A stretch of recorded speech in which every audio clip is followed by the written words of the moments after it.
Hi friends, welcome back to our channel. இன்றைக்கி கோலா மீன் உருண்டை ரெசிபி தான் செய்ய போகிறோம். கோலா மீன் இப்போ வாஷ் பண்ணி எடுத்து வச்சுருக்கோம். இதில் எப்படி கோலா உருண்டை செய்கிறதுன்னு தான் இந்த வீடியோவில் பார்க்க போகிறோம். உங்களுக்கு கோலா மீன் கிடச்சிச்சின்னா இந்த ரெசிபி செஞ்சு பாருங்கள், ரொம்ப அல்டிமேட்டாக இருக்கும். இப்போ வெந்நீரை கொதிக்க வச்சு இதில் சேர்த்துக்கலாம். நாங்கள் அரிசி களைஞ்ச தண்ணியை கொதிக்க வச்சு இது கூட சேர்த்துக்க போகிறோம். இந்த மாதிரி ஹாட் வாட்டர் சேர்த்ததுக்கப்புறமா ஒரு அரை மணி நேரம் மூடி போட்டு மூடி வச்சிடலாம்.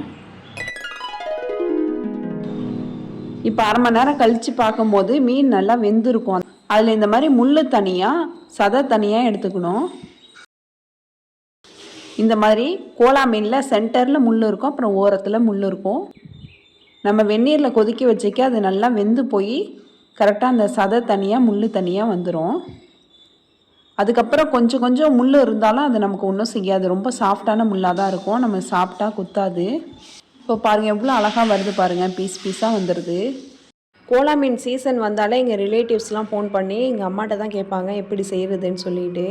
ஏன்னா எங்கள் அம்மா கோலா மீன் உருண்டை செஞ்சாங்கன்னா ரொம்ப டேஸ்ட்டாக இருக்கும். இப்போ கோலா மீனை நம்ம 2 பீஸாக கட் பண்ணிவிட்டு வால் பகுதி வந்து ஃப்ரை பண்ண போகிறோம். இப்போ சென்டரில் உள்ள பீஸை மட்டும் தான் கோலா உருண்டை செய்ய போகிறோம். இப்போ அந்த சென்டர் பீஸை தான் வெந்நீரில் போட்டுட்டு நம்ம முள் தனியாக அந்த சதை தனியாக எடுத்துக்கிறோம். இப்போ நான் கிட்ட காட்டுறேன் பாருங்கள், நடுப்புற முள் இருக்குது. 2 பீஸும் தனியாக வந்துடும், முள்ளும் அழகாக வந்துடும். இதுக்கப்புறமா நம்ம பீஸை தனியாக எடுத்துடலாம். அவ்வளோதான், க்ளீன் பண்ணுறது ரொம்ப ஈஸி. நம்ம கரெக்டாக வெந்நீரில் போட்டுட்டு ஒரு அரை மணி நேரம் மூடி போட்டு மூடி வச்சிட்டோன்னா இந்த மாதிரி நமக்கு கிடச்சிரும். அதுக்கப்புறமா நம்ம முள் தனியாக அந்த சதை தனியாக எடுத்து வச்சுக்கலாம். இதுக்கப்புறம் நான் ஃபுல்லாகவே எல்லாத்தையும் எடுத்து வச்சுட்டு காமிக்கிறேன். இப்போ எல்லாத்தையும் க்ளீன் பண்ணிவிட்டு நம்ம உதிர்த்து விட்டு இந்த மாதிரி வச்சுருக்கோம். இதுக்கப்புறமா 2 வெங்காயத்தை கட் பண்ணி எடுத்துக்கலாம். கொஞ்சம் ரஃப்பாக நம்ம கட் பண்ணிக்கலாம், ஏன்னா நம்ம மிக்ஸி ஜாரில் போட்டு இதை நல்லா கிரைண்ட் பண்ண போகிறோம். இப்போ மிக்ஸி ஜாரில் இந்த 2 வெங்காயம் நம்ம கட் பண்ணி வச்சதை ஆட் பண்ணிக்கலாம். இது ரொம்ப சிம்பிளான ரெசிபி தான், ட்ரை பண்ணி பாருங்கள், டேஸ்ட்டு ரொம்ப சூப்பராக இருக்கும். இது கூட ஒரு 1/4 ஸ்பூன் மஞ்சள் பொடி சேர்த்துக்கலாம். காரத்துக்கு ஏற்ற மாதிரி மிளகாத்தூள் ஆட் பண்ணிக்கலாம். நான் 1/2 ஸ்பூன் மிளகாத்தூள், 1/2 ஸ்பூன் குழம்புத்தூள் ஆட் பண்ணியிருக்கேன். இதுக்கப்புறமா இது கூட நம்ம உப்பு சேர்த்துக்கலாம். இப்போ நம்ம பல்ஸ் மோடில் நல்லா பிளெண்ட் பண்ணி எடுத்துகிட்டு வந்துடலாம். இதுக்கப்புறமா நம்ம உதுத்து வச்சுருப்போம்ல அந்த மீனை எடுத்து இது கூட சேர்த்துக்கலாம். கோலா மீனில் நம்ம முள் தனியாக சதை தனியாக எடுத்து வச்சுருப்போம், அதை இது கூட ஆட் பண்ணிக்கலாம். இப்போ மிக்சியில் நல்லா கிரைண்ட் பண்ணி எடுத்துகிட்டு வந்துடலாம். இந்த மாதிரி நம்ம கிரைண்ட் பண்ணியாச்சு. இது ஒரு பவுலில் ஆட் பண்ணிக்கலாம். நம்ம ஃபுல்லாகவே சேர்த்து ஒரேடியாக கிரைண்ட் பண்ணிட்டோன்னா அதில் வெங்காயம் பாதி அரையாது, மீன் வந்து டக்குன்னு அரைஞ்சிரும். அதனால தான் ஃபஸ்ட்டு அந்த ஆனியனெல்லாம் நம்ம கிரைண்ட் பண்ணிவிட்டு அதுக்கப்புறமா மீனை சேர்த்துக்கிறோம். இது கூட கருவேப்பிலையை பொடிசு பொடிசாக நறுக்கி ஆட் பண்ணிக்கலாம். இப்போ நல்லா மிக்ஸ் பண்ணி விட்டுக்கலாம். இதுக்கப்புறம் இதை பால் மாதிரி நம்ம உருட்டிட்டு நம்ம வடைலாம் போடுவோம்ல அந்த மாதிரி ரவுண்ட் ஷேப்பில் இந்த மாதிரி ஷேப்பில் வந்து நம்ம எடுத்து வச்சிடலாம்.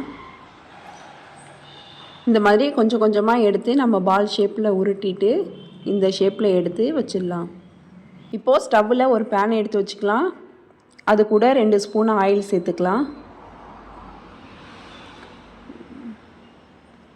ஆயில் நல்லா சூடு வந்தேக்கி நம்ம ரெடி பண்ணி வச்சுருக்க கோலா உருண்டையை இதில் போட்டுடலாம். நம்ம கோலா உருண்டையை அதில் போடும்போது ஸ்டவ்வை வந்து ஹை ஃப்ளேமில் வச்சுக்கலாம். ஹை ஃப்ளேம்லேயே இருக்கட்டும்.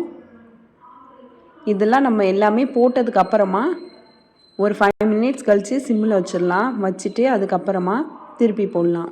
இப்போ 5 மினிட்ஸ் ஆகிடுச்சி.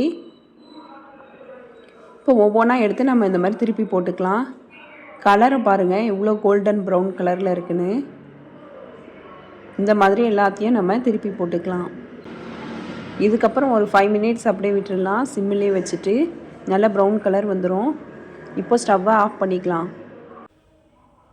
இப்போ ஒவ்வொரு பீஸாக நம்ம எடுத்து வச்சு சர்வ் பண்ணிடலாம். இந்த ரெசிபி நீங்களும் ட்ரை பண்ணி பாருங்கள். இந்த வீடியோ உங்களுக்கு பிடிச்சிருந்துச்சுன்னா லைக் பண்ணுங்கள், ஷேர் பண்ணுங்கள், கமெண்ட் பண்ணுங்கள். மறக்காமல் சப்ஸ்கிரைப் பண்ணிவிட்டு பக்கத்தில் உள்ள பெல் ஐக்கானை கிளிக் பண்ணிவிடுங்க. நீங்கள் இந்த ரெசிபி ட்ரை பண்ணிவிட்டு எப்படி இருந்துச்சுன்னு கமெண்ட் பாக்ஸில் கமெண்ட் பண்ணிவிடுங்க. தேங்க்ஸ் ஃபார் வாட்சிங்.